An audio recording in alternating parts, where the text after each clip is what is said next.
Masayang araw po mga ka-PL. Napikon po si Bangag mga kababayan. Mga kababayan. Doon po sa apat na mga estudyante ng Kalinan, Davao City. Ibagay nag-viral po yung video na yon. Papasakay po si Bangag sa chopper pagkatapos niyang mag-inspection to, no, sa mga pabahay na inangkin niya na naman sa Davao City. May apat na kabataan na nagsisisigaw na, "Yawa ka, Marcos! Yawa, yawa ka, Bangag! Yawa!" Sabi ng mga bata, mga kababayan, Duterte yung mga bata. Alam nyo ho, dahil sa pikon nitong si Junior Bangag, mga kababayan, pinatawag po yung mga magulang. Hindi kinaya ang kahihiyan na po. Napikon yung mama. Akala ko ba, hindi balat sibuyas tong mama na ito. Parang tinawagan niya yata yung DepEd. Hoy, DepEd! Bigyan mo ng aksyon. Leksyon yung mga bata na yan. Ipatawag mo yung mga magulang. Baka tinawagan yung DepEd, mga kababayan. Baka nagsumbong si Bangag sa DepEd.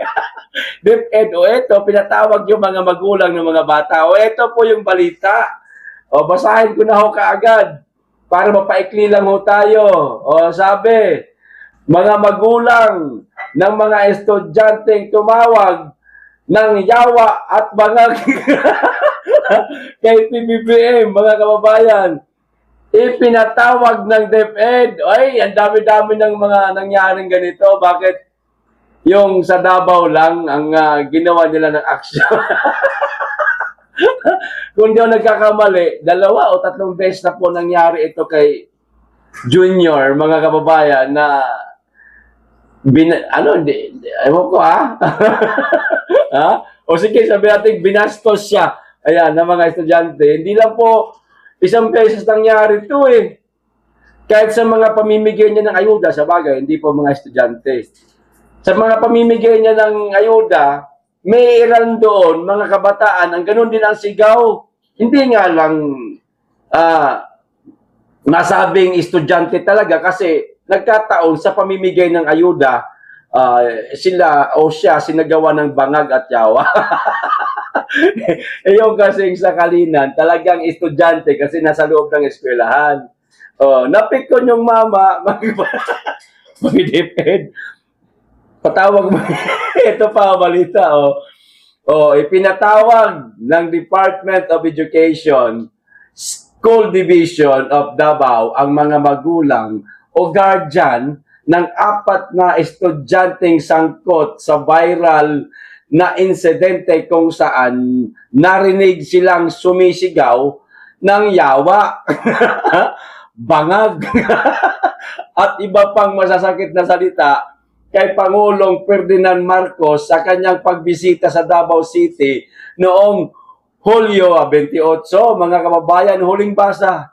Ayon sa DepEd, isinagawa ang mandatory conference upang matiyak ang due process matapos matukoy ang 4 na mag-aaral sa isinagawang investigasyon ng School Child Protection Committee. Ayon, mga kababayan, ang gagawin lang naman sa mga bata na yan, parang idadaan lang yata yan sa counseling, ayan, kasama ng kanilang mga magulang, papangaralan yung kanilang magulang. Sa palagay ko, mga kababayan, hindi naman po nagkulang o nagpabaya ng pagpapalaki ang mga magulang nito mga estudyante. No? Kung di ako nagkakamali, itong mga batang ito nasa mga malapit na mag-graduate. Yan. Kasi yung video na panood ho natin, mga kababayan, hindi naman po masyadong mga bata eh. 2 video yung pinakita ko sa inyo. Meron po yung mga maliliit pa na akala nila si Duterte ang paparating. Tuwan-tuwa sila. Yung pala, si Marcos ang dumating. Tuloy, si teacher na lang ang nag-correct. Sabi ni teacher na, children, hindi man yan si Duterte. Wala rin sinabi si teacher na si Marcos man yan. Wala sinabing ganon. Pero yung naunang video na ipinakita ho natin, yung nag-viral, yun ang ito ho, ang pinalaga ni Junior. Dito po pumalag si Junior, mga Lintik na mga bata ito. Nag-inspection lang ako sa Davao City, sigawan ako ng bangag at saka gumawa ng action. No, tumawag sa DepEd. Tama naman po yung ginawa ni Junior, mga kababayan, na ipatawag yung magulang ng mga bata. O, sabi natin wag si Junior kasi alaman nila guys dito na si Junior talaga ang tumawag sa DepEd para ipatawag yung mga magulang eh. Ipagpalagay natin talagang DepEd. O, tama naman po ang ginawa ng DepEd para sa susunod na pagbabalik ni Junior sa Davao, wala na siyang marinig na bangag at saka yawa, mga kababayan, kundi adik na.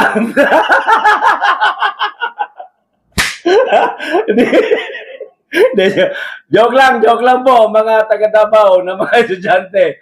Huwag niyo pong gagayahin yung sinabi ko, nagjo-joke lang po. Nagjo-joke lang po ako, ha? O, tama yon para makausap din yung mga magulang. Sabihan niyo yung mga anak ninyo na wag nang sisigawan ng bangag at saka yawa yung presidente natin. Demonyo na. Demonyo lang. Joke lang mga kababayan. Oh, yan ang mga kaganapan nung huli siyang nagpunta sa Davao. O, eto pa isang balita mga kababayan. Etong tungkol naman po dito sa natandaan niyo po si Dr. Briggs, mga kababayan. Yung Dr. Briggs, yung doktor po na nasa health ngayon, mga kababayan, yung nakasiko kay Lisa Marcos, di ba? Nakita ho na abang papaupo si FL Lisa, nasiko nitong isang doktor, mga kababayan. Nasabi ko po sa inyo yon nung nakaraan na mayroong aksyon na ginawa ho sa kanya. Ngayon, sunod-sunod na po ang mga reklamo o aksyon na ginawa sa kanya, mga kababayan. Sunod-sunod na po. Sabi ko sa inyo papunta po ito, mga kababayan, sa pagkakasibak sa trabaho nitong doktor na ito. Maniwala ho kayo. Pinag-iinitan na ho, yata, ni Kokak, mga kababayan. Yung doktor, pikon naman itong mag-asawa ito. Balat sibuyas na sila habang palapit na po, ng palapit matapos ang termino ni Junior. O, naging balat sibuyas na ho sila, napansin ko lang, kita mo kanina, pati mga estudyante, parang pinatulan ho nila, which is tama naman siya. Pero sana, hindi na lang po ipinakita sa media, hindi na po sinabi sa balita, hindi na ibinalita, hindi na sinakyan ng media. Kasi lumalabas pong pikon si Junior noon Di ba kay Duterte, may mga ganun din naman Di ba, may mga effigy pa nga minsan kay Duterte noon. Mas matindi pa. Kasi hindi lang magnanakaw, hindi lang yawa, bangag ang natanggap ni Duterte, mamamatay tao, kriminal pati. Pinatulan ba ni Duterte? Hindi naman po pinatulan. Pero si Junior, pinatulan niya. O eto din, yung asawa niya, parang pinatulan din si Dr. Briggs, mga kababayan. O eto na ho yung balita. Sunod-sunod na reklamo. Ang kinakaharap ni Health Secretary Briggs Pujalte. Ayan. Sunod-sunod na. Noong nakaraan, isa lang yun, sabi ko sa inyo, punta ito sa pagkakalaglag pagdating ng araw, mga kababayan.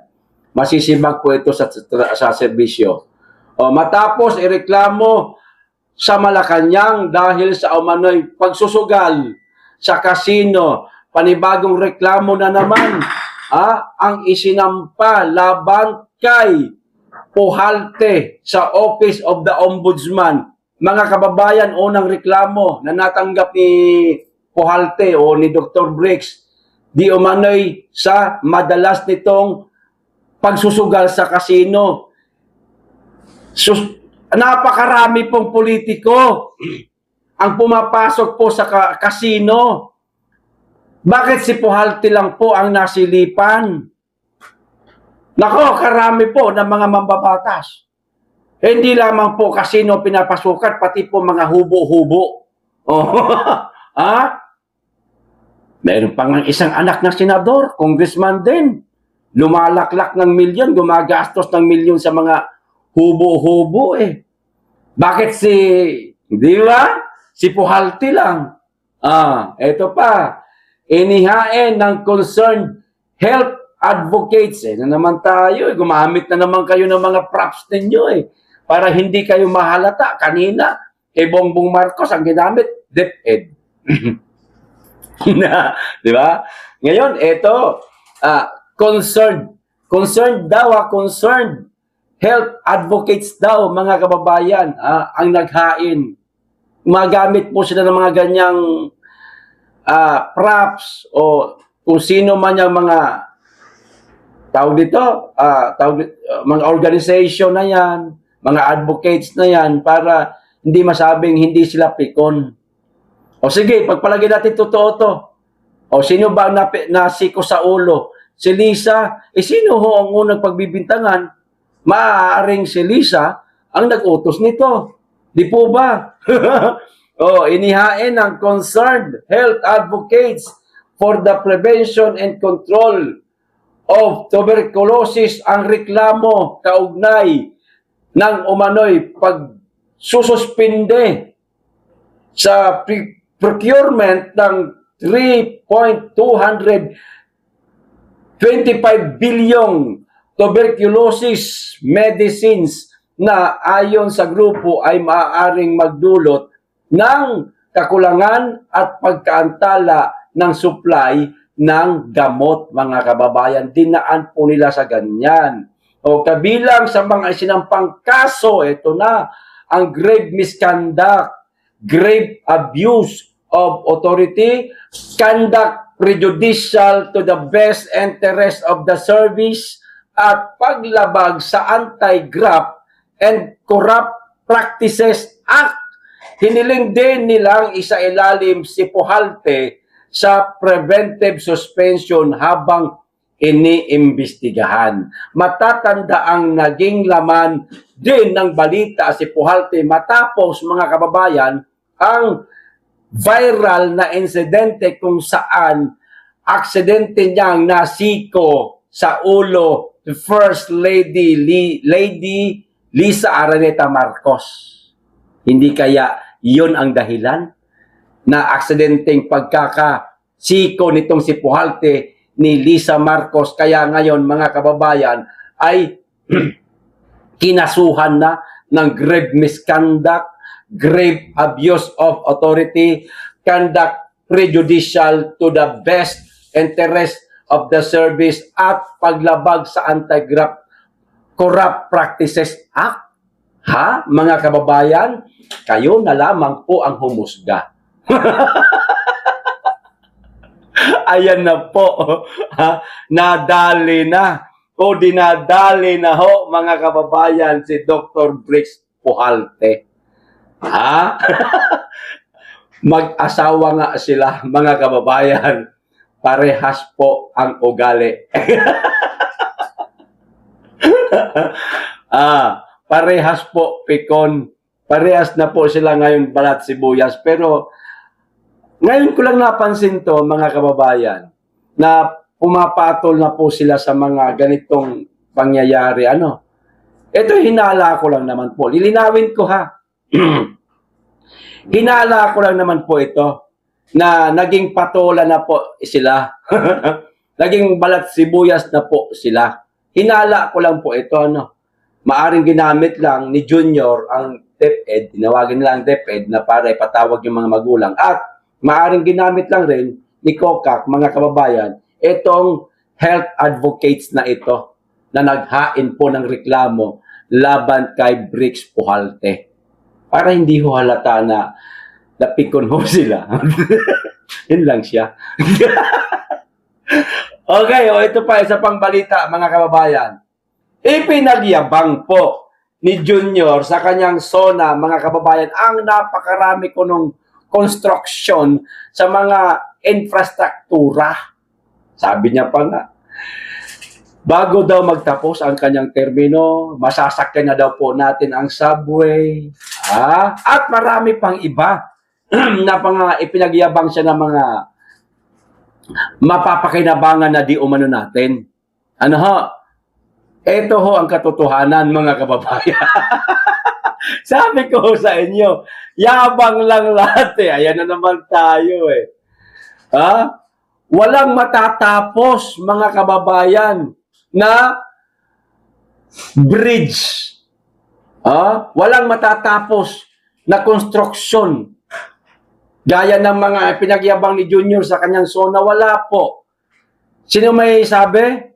Yung mismong bata niya po, si Dizon. Nilaglagusan ng bata niya. Naku, Dizon, yari ka. Baka patulan ka na. Masisibak ka. Kagaya ni Puhalte. O ito ang balita, mga kababayan. Ubod ng yabang ang presidente natin sa kanyang zona. Yun naman pala, ang katotohanan, kabaliktaran sa mga sinabi. Ito, tiyak na hindi matatapos. Ayan na ha, tiyak, uulitin ko. Tiyak na hindi matatapos ang construction ng Bataan Cavite Interlink Bridge o BCIB sa ilalim ng termino ni Pangulong Ferdinand Marcos Jr. na magtatapos sa taong 2028. Ano daw sabi? O ulitin ko lang ha. Tiyak na hindi matatapos. Akala ko nung una, tiyak na matatapos. Meron palang hindi. Ano ka na patola, oo. O ito pa, kinumpirma ito ni Department of Public Works and Highways o DPWH Secretary Vince Dizon. Dahil sa matinding komplikasyon, mga kababayan ha, komplikasyon daw at laking sakop ng istruktura na itatawid sa Manila Bay. Inaasahan ng ahensya na sa susunod na administrasyon pa ito lubusang makompleto. Kay BP Inday Sara pa, mga matatapos nitong construction nitong Bataan Cavite Interlink Bridge. Hindi pa po sa administrasyon ni Marcos. Pero sa zona niya, tinapos niya na. Ayop ka talaga, sir. Ubod ka ng yaba. Animal. Sinabi niya na zona niya, matatapos na yung mga construction. Makakasakay na tayo ng tren sa ilalim ng lupa. Sinama niya yun, mga kababayan. Eto din, kung daw nagkakamali, parang kasama to. Kasi sinabi, hindi niya po binanggit totally itong Bataan Cavite Interlink Bridge, kundi ang sinabi niya nung sa zona, yung mga nasimulan na mga kagaya ho nito na mga proyekto, tinapos niya na eh. Pero paano to? Si Vince Dizon mismo may malabo po, sabi ni Dizon. Ito pa, matagal-tagal yan. Sabi, matagal yan kasi komplikadong bridge yan. Hindi yan simple, pero kapag natapos yan, napakalaking ginhawa, napakalalaking impact sa ekonomiya natin. Sabi po yan ni Dizon. O ito pa, Dizon, umaming hindi matatapos ang Bataan Cavite Interlink Bridge sa administrasyong Marcos. Hindi matatapos. Pero sinabi ni Marcos sa zona, matatapos. Ay, Diyos ko po. Ano ba naman itong presidente natin, mga kababayan, na puro yabang na wala itong mama na ito? Sir, okay lang naman po sa amin, sir, na aminin po ninyo ang katotohanan, na hindi po ninyo matatapos ang inyong mga termino, ang inyong mga proyekto. Okay lang naman po sa amin yan, sir. Walang problema kung aminin po ninyo na, guys, pasensya na, ginawa ko ang paraan, lahat ng paraan para matapos ko yung mga proyekto ko sa termino ko, pero hindi talaga kaya, guys. Okay, mag-alala, may pondo naman yan, pupunduhan na lang natin para natatapos yan sa susunod na administrasyon kung sino man ang papalit sa akin. Ganon ba? Hindi eh. Napuno ho ng yabang. Tapos, kalaunan, tauhan niya ang magbubunyag sa kanya. At tulad yan, si Dison, ibinuking na naman siya. Naku, Dison, mag-iingat ka. Baka ikaw na ang susunod na hanapan ng butas, kita mo si Puhalte, at iba pa. O, dami nilang hinahanapan ng butas. Ayan, hanggang sa makalaboso. Yan po ang katotohanan, mga kababayan. So na ni Marcos, puro lang po yung yabang. Tulad po ng racket. Putakin na. Ito pa isa. Diyos ko, magra-racket ka pa, sir. Kung yung Bataan, Cavite Interlink Bridge nga, hindi mo kayang tapusin, magra-racket ka pa. Ito, ayan racket mo mukha mo. Ala ka na puta. Ang yabang. Yung sinabi niya yung racket, akala natin, yung nakikita natin sa mga ibang bansa, na totoong nagpapalipad talaga ng racket, naabot ng kalawakan. Na ano naman ako, bilang isang Pilipino, aba, kaya ng presidente natin yan. Kung magagawa niya, papalakpakan ko talaga siya. Malaman-laman natin, sabi ng taga-PILSA, Philippine Science Academy, mga kababayan, sabi ng taga-PILSA, hindi naman po abot yan sa kalawakan. 10 feet lang po yung haba niya. Pagdating po niya doon sa hanggang saan lang siya, kasi yun lang laman ng pulbura niya, may tawag, mga pulbura yan, para lumipad eh. Hanggang doon lang siya, 1 minute laglag na. Alaka na puta. Akala natin yung mga nakikita ko natin. Ang yabang-yabang niya po sa zona. Next year, magpalipad tayo ng racket. Ha, racket? Flood control nga, hindi magawa. Ito pa, dumagdag pa to. Bataan na Cavite Interlink Bridge. Dumagdag pa to, hindi rin pala matatapos, mga kababayan. Puro yabang lang ho yung zona niya. Ngayon, dahil sa lumabas na po ang mga katotohanan, pinagtripan na lang po yung mga bata. Idadaan na lang sa counseling. Ipinatawag na ho yung mga magulang. Napikon si Junior at saka si Lisa. Pikunin pala itong mag-asawang ito, mga kababayan. Okay. Ito pa, huli. Last na to, mga kababayan.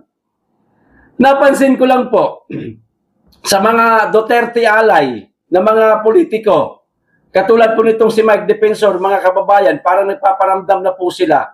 Si Atty. JB Mondok, yung video niya, bago po mag-eleksyon, bago po siya tumakbo, bago po nabuo ang Duterte, nakapag-desisyon siya na tumakbong senador, binalik niya po yung post niya na yon, mga kababayan, na para bagang papunta na tayo sa kampanya kasi malapit na po ang filing of candidacy. Sa madaling salita, nagpaparamdam na po itong mga Duterte alay na mga politician na parang tatakbo po sila sa 2028 election sa pagkasenador. Ito po, mga kababayan, ayan Mike Defensor. Nagpalit na po, mga kababayan, ng cover photo sa kanyang social media account. Berde na po, mga kababayan. Berde na ang background. Inday na inday. Nako, sigurado na meron ng isang Mike Defensor na tatakbong hindi natin alam, baka senador, no, di kaya congressman. Pagkatapos po ito ng pagdalaw ni BP Inday Sara kay Mike Defensor, kay Marcoleta, at saka kay Jinggoy, di ba dinalaw po sila ni Inday itong tatlo? Pagkatapos nito, anong dalaw na yon? Kinabukasan, ito na po nangyari. Ayan. Meron ng bagong cover photo, paramdam na. Si sunod, kinagabihan, nakita ko naman si JB Mondok. Pinost niya po yung luma niyang video. Nakaw! Malakas-lakas ang Duterte 12. Kung nakaraan, mga kababayan, Duterte lang kasi kulang po tayo sa kandidato. Kulang po ang Duterte ng mga senatorial candidate. Ngayon, kumpletong-kumpleto na po. Duterte 12. Nako! Handa na ba kayo, mga kababayan, para ikampanya po natin kung sino-sino man itong mabubuong Duterte 12? Eh, maghanda na ho kayo kasi, mga kababayan, kailangan nating maipanalo itong Duterte 12. Ha? Para atin na ang pangmatagalang majority block sa Senado. At ganoon na rin sa House of Representatives. Tulungan din po natin ang mga congressman na alay ng Duterte, mga kababayan. Makakatulong po sila para sa pagbabago sa ating bansa at higit sa lahat, mawalan at matapos na po ang korupsyon. Okay, hanggang dito lang. Maraming salamat. Mag-iingat kayong lagi at higit sa lahat, mahalin po natin ang Pilipinas.